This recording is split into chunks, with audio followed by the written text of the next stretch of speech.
pendiente en el ingreso 5005-22 y corresponde que escuchemos a la abogada señora Viviana Ortega Donoso por los recursos del Consejo de Defensa del Estado.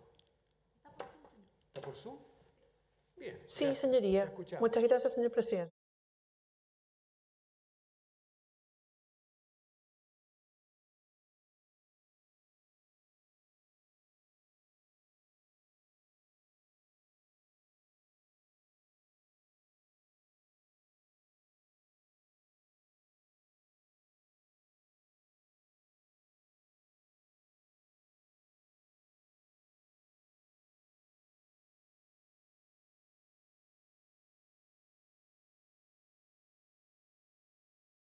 Aquella parte de la decisión civil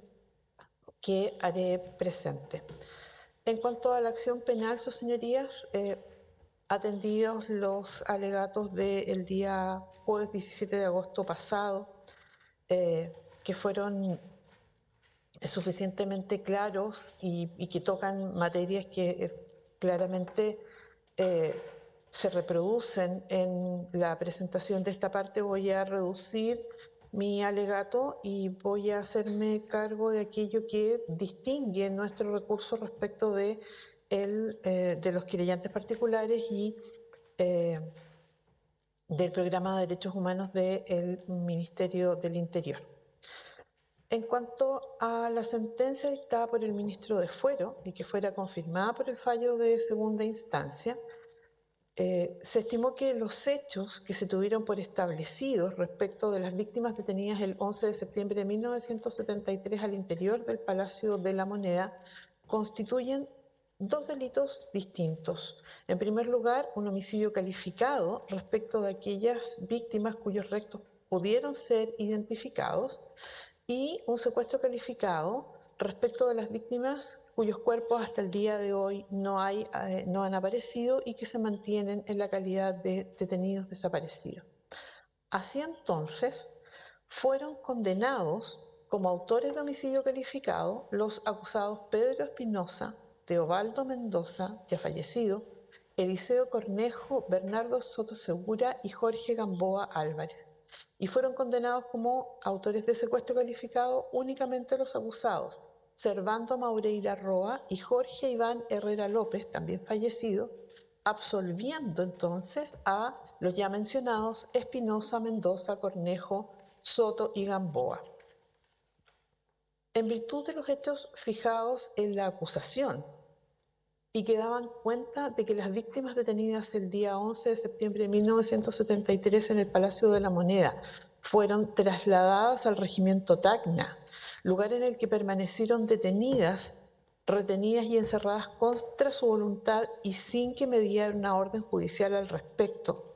siendo sistemáticamente torturadas mediante golpes y amedrentamientos con fusilamientos de carácter inminente. Esta parte dedujo acusación particular por los delitos de, en primer lugar, secuestro calificado en concurso con un homicidio calificado respecto de las siguientes víctimas: Óscar Avilés Jofré, Jaime Barrios Mesa, Manuel Castro Zamorano, Claudio Jimeno Grendi, George Klein Piper, Óscar Lagos Ríos, Julio Moreno Pulgar, Egidio París Roa, Héctor Pincheira Núñez, Luis Rodríguez Riquelme, Jaime Sotelo Ojeda, Julio Tapia Martínez, Héctor Urrutia Molina, Juan Vargas Contreras y Juan José Montiglio Murúa. Perdón, sus señorías. Y además se dedujo acusación particular por el delito de secuestro calificado respecto de las víctimas Sergio Contreras, Daniel Escobar Cruz, José Freire Medina, Daniel Gutiérrez Ayala, Enrique Huerta Corbalán, Juan Paredes Barrientos, Arsenio Pupán Ocel y Óscar Valladares Caroca, atribuyendo esta parte a todos los acusados autoría en ambos delitos y respecto de todas las víctimas. En virtud de dicha calificación jurídica es que este recurrente dedujo apelación respecto de la sentencia de primera instancia y posteriormente casación respecto del fallo de segunda que reproduce íntegramente el fallo, la sentencia de primera instancia, toda vez que las únicas modificaciones que se efectúan en él tienen que ver con la acción civil. En cuanto a las causales del recurso de casación deducidos por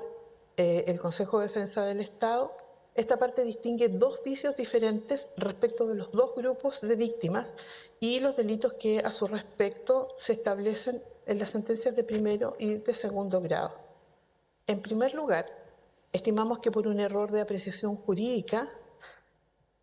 los sentenciadores de primer y segundo grado estiman la existencia de un solo delito solo de un delito de homicidio calificado respecto de aquellas víctimas que fueron identificadas y que ya fueron individualizadas, imponiendo a los acusados una pena única conforme a dicho delito de homicidio calificado,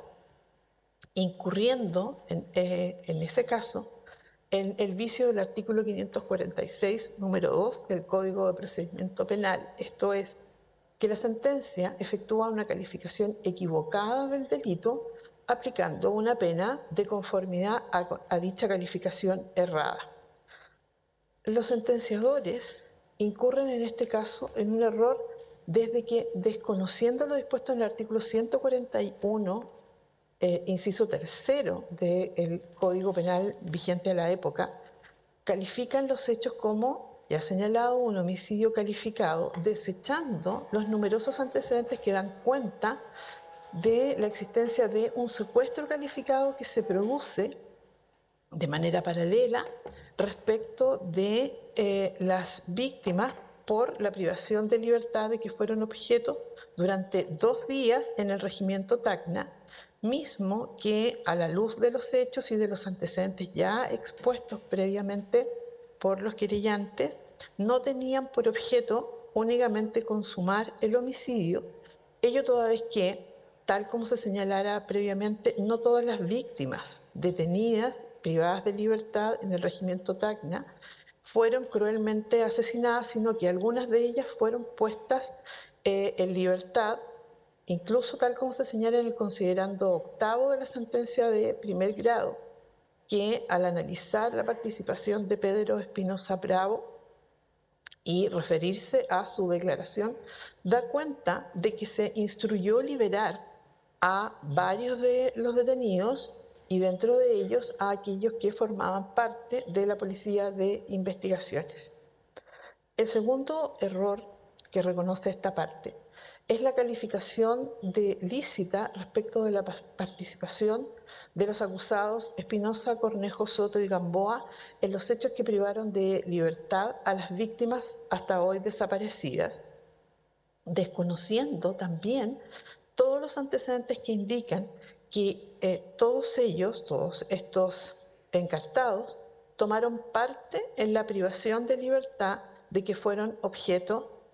estas víctimas no identificadas, con lo cual han incurrido en el vicio del numeral,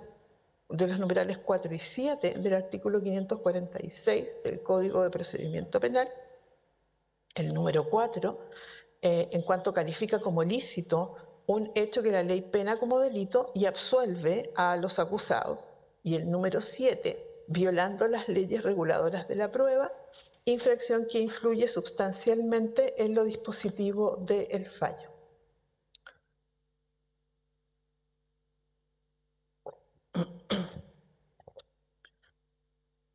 En cuanto a, perdón, sus señorías, en cuanto a los numerosos antecedentes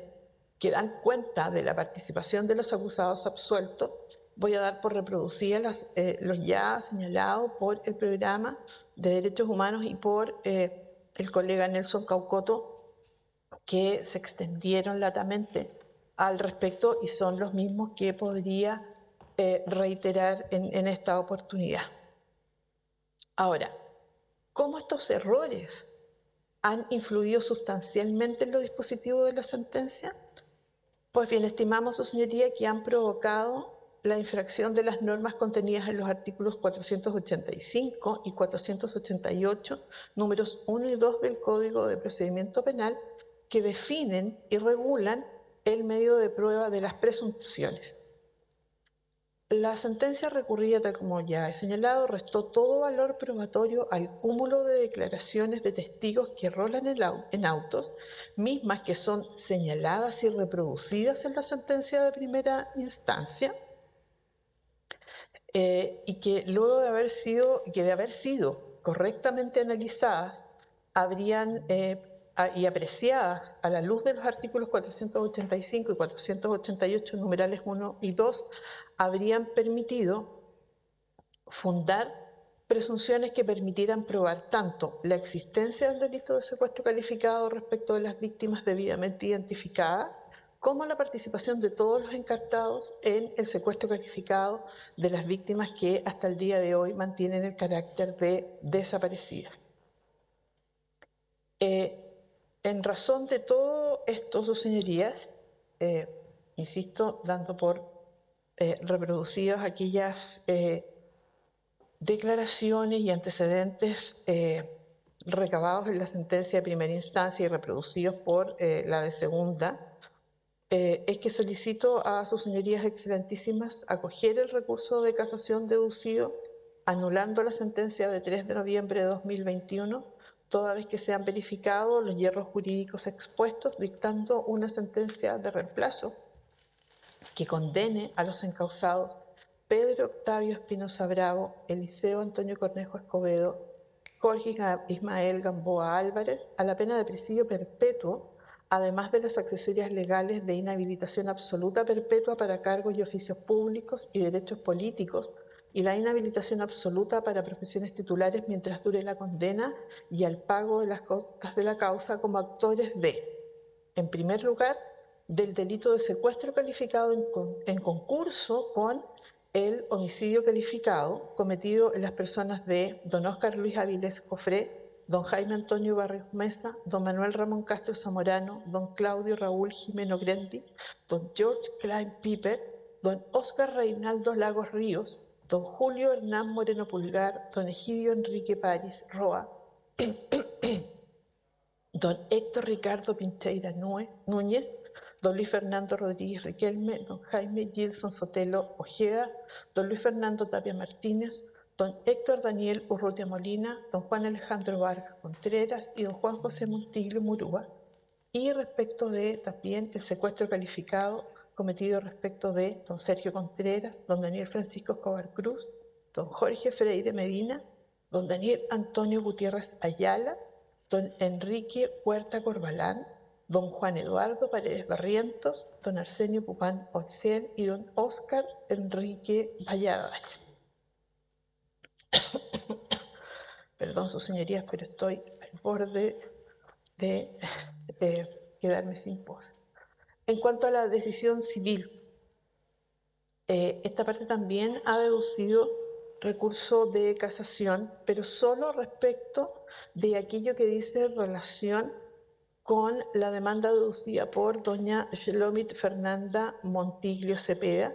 quien ha solicitado ser reparada por el daño moral sufrido a consecuencia del homicidio calificado de su abuelo, don Juan José Montiglio Murúa, el día 11 de septiembre de 1973, y que ha sido decisión que ha sido confirmada por el fallo de segunda instancia con declaración que la suma a pagar a modo de indemnización a la demandante deberá ser de 5 millones de pesos. Este recurso de casación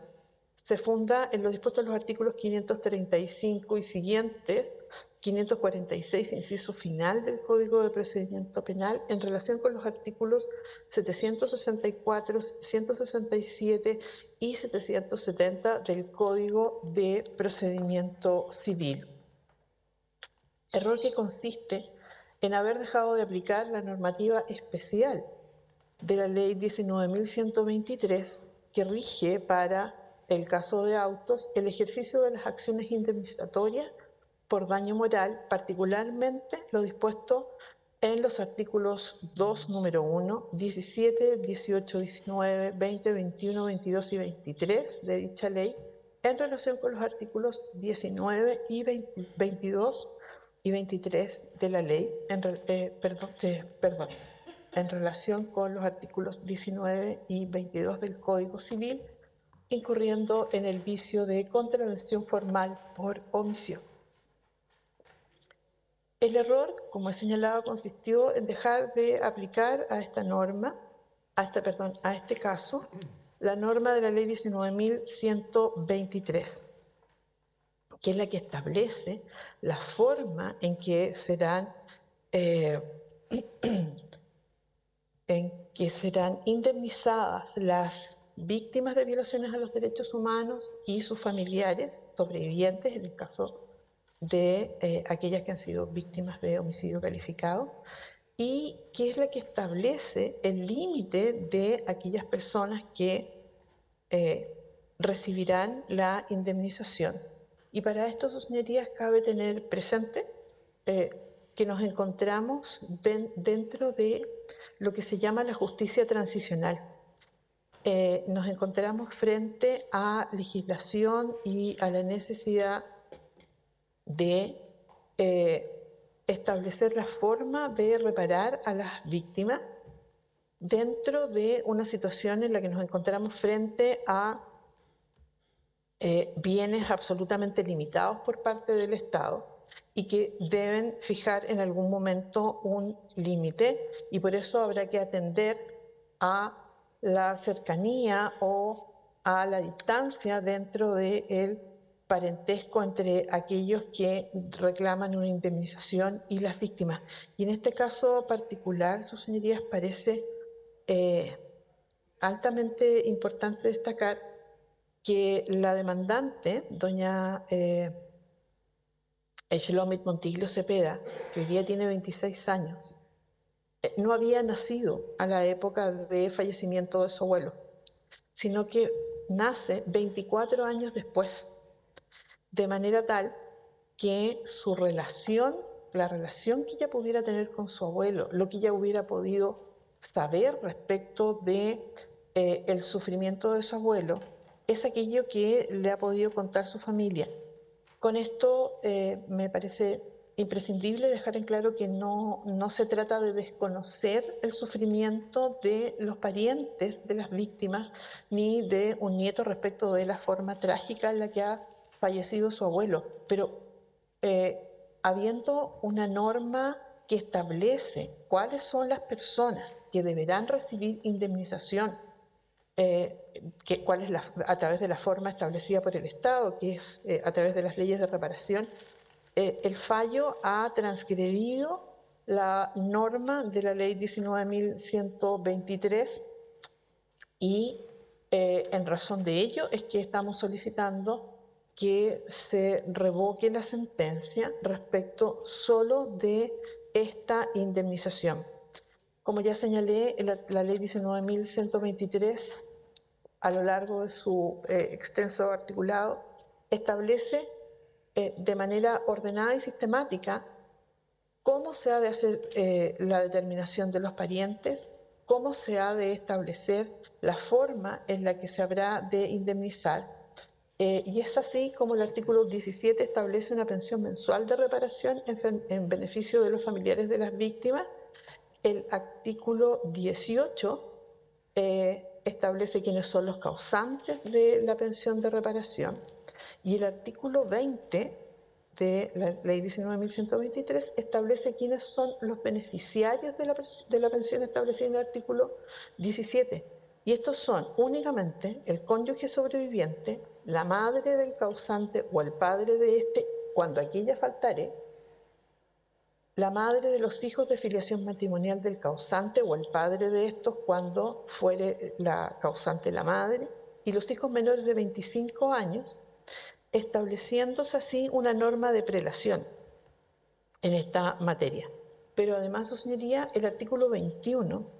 de esta ley dispone que el goce del beneficio se deferirá al momento en que entre en vigor la ley, siendo beneficiarios las personas que, existiendo a dicho momento, hayan tenido a la fecha de la muerte o desaparecimiento del causante alguno de los vínculos de familia indicados en los artículos precedentes. Es decir, la demandante ni siquiera tenía la calidad de beneficiaria, pero además tampoco tenía el parentesco al momento de la muerte de don Víctor Montiglio. Y es en razón de esto que estimamos que, de haberse prestado atención a estas normas y de haberse utilizado las normas de interpretación establecidas en el Código Civil, lo que ha debido acontecer es que ha debido rechazarse la demanda de doña Shelomit Montiglio Cepeda. Y en razón de esto es que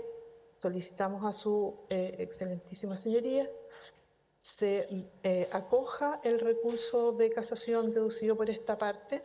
se anule la sentencia en lo respectivo a la demandante ya señalada, señalando mediante una sentencia de reemplazo que se rechaza su demanda. Señoría, esto en cuanto a los recursos de casación deducidos por esta parte. Además, muy brevemente, quiero referirme a aquellos recursos de casación que se han deducido en cuanto a la rebaja del monto de las indemnizaciones.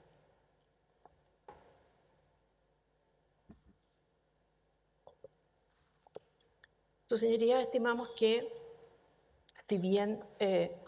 el fallo de segunda instancia no realiza una extensa relación ni exposición de las razones por las cuales determina rebajar las indemnizaciones, lo cierto es que se señala en los considerandos 26º y 27º que atendidas las reglas de la experiencia, atendido las decisiones que ha venido adoptando la Corte de Apelaciones desde un tiempo a esta parte, y con el sentido y que tiene la intención de uniformar de alguna manera las indemnizaciones, es que se procede a efectuar las rebajas que se plasman en esta sentencia.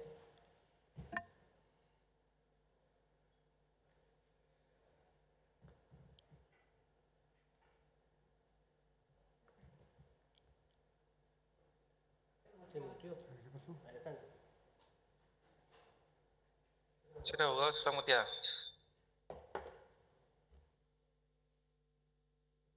Perdón, ha debido.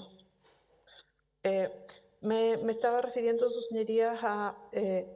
lo resuelto en cuanto a la rebaja de las indemnizaciones y en cuanto a la decisión y el argumento de los jueces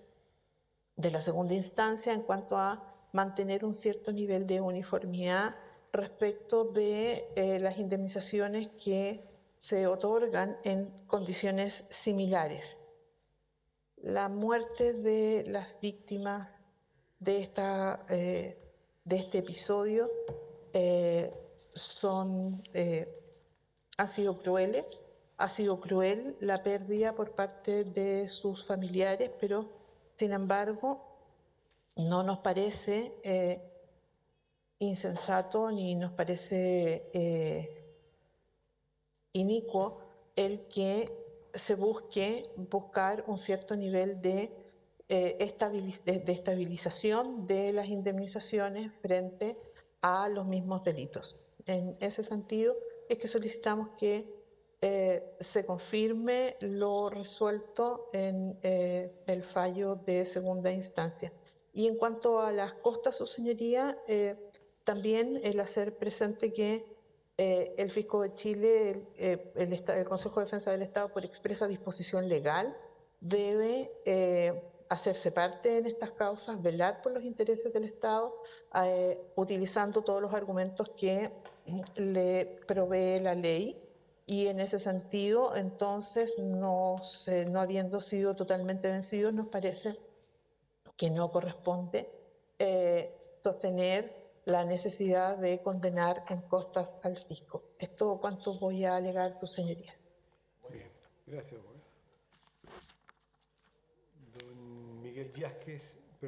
Don Miguel Yáñez Lagos. Gracias, señor presidente. Muy buenos días a todos y a todos los colegas. Excelentísimo tribunal. Comparece Miguel Ángel Yáñez Lagos, abogado en representación de Óscar Lagos Ríos, víctima en esta causa, y de sus hermanos en consecuencia, que son querellantes, solicitando, señoría, que a través de este alegato se rechacen los recursos de casación interpuestos por la defensa de los condenados,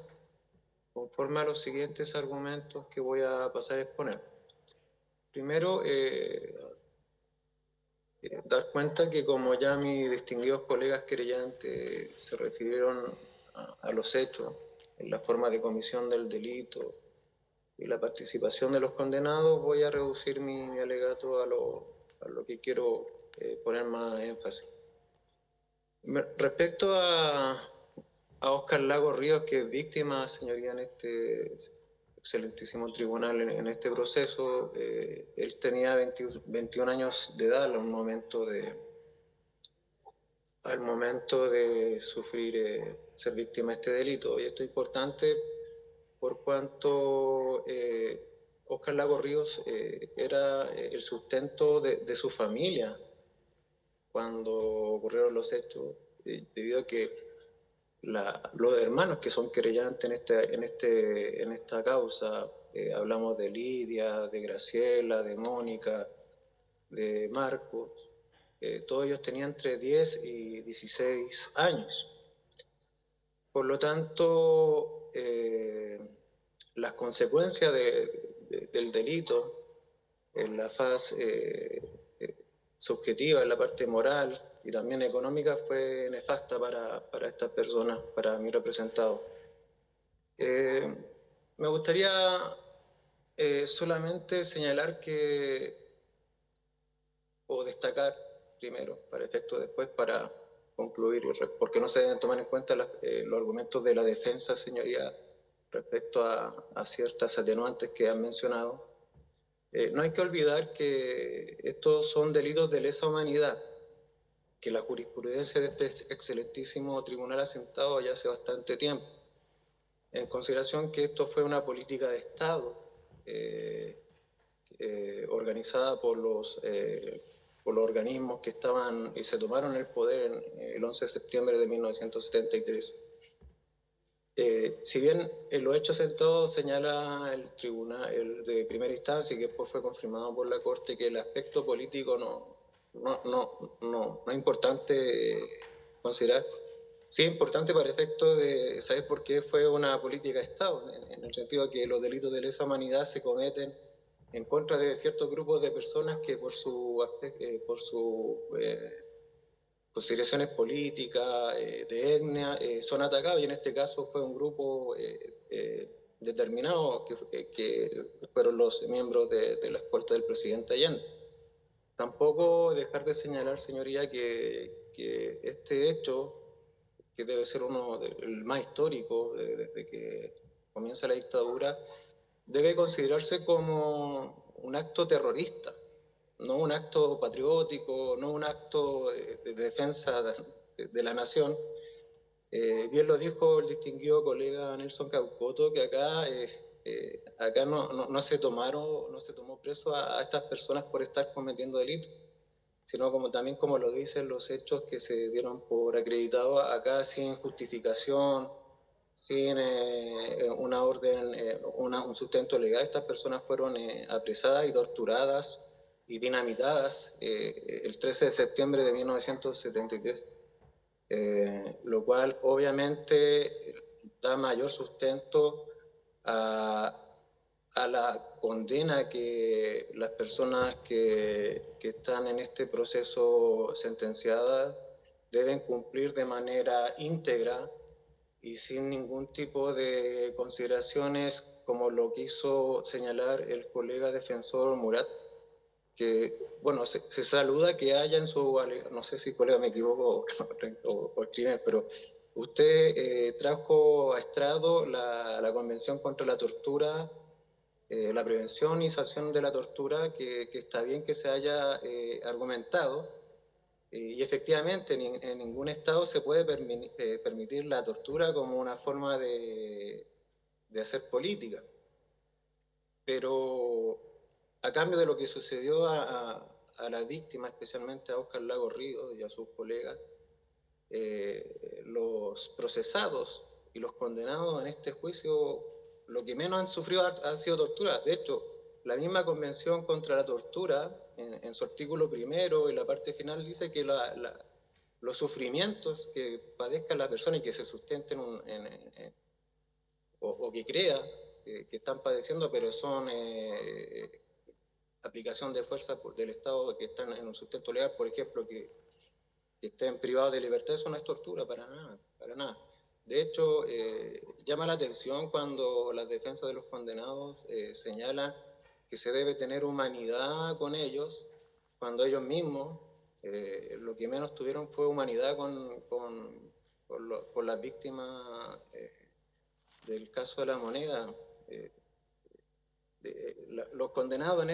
este proceso, el Estado chileno se ha preocupado de que tengan un debido proceso, han sido defendidos en todas las etapas del proceso y de hecho recién después de 50 años estamos acá discutiendo si se confirman o no las condenas o se atenúan, y de hecho una de las defensas está pidiendo que se apliquen los beneficios de la ley 18.216 de personas que cometieron crímenes atroces.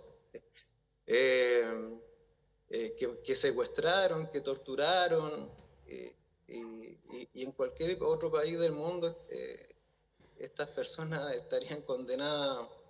a cadena perpetua. Pero acá estamos discutiendo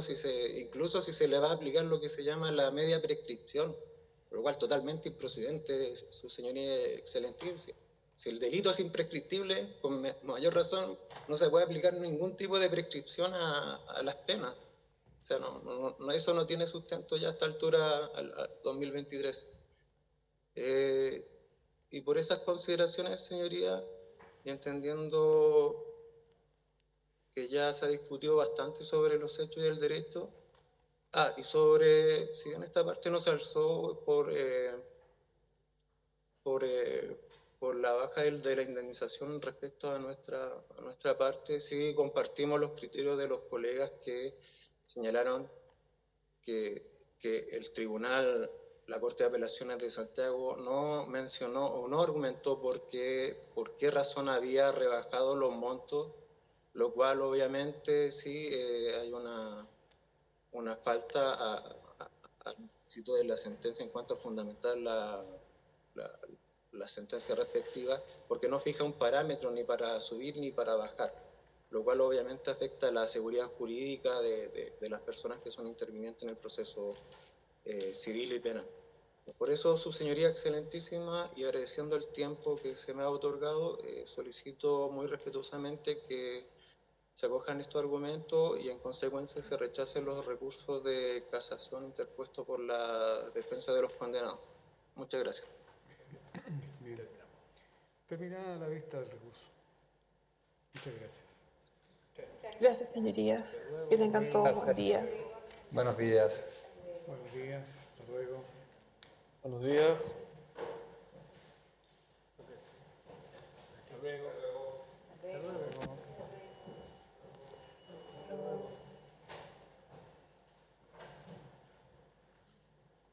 Chicas.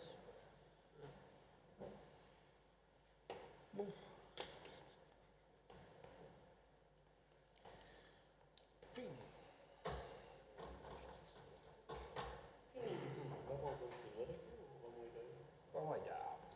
No sé cómo quieran. Vamos allá. No sé.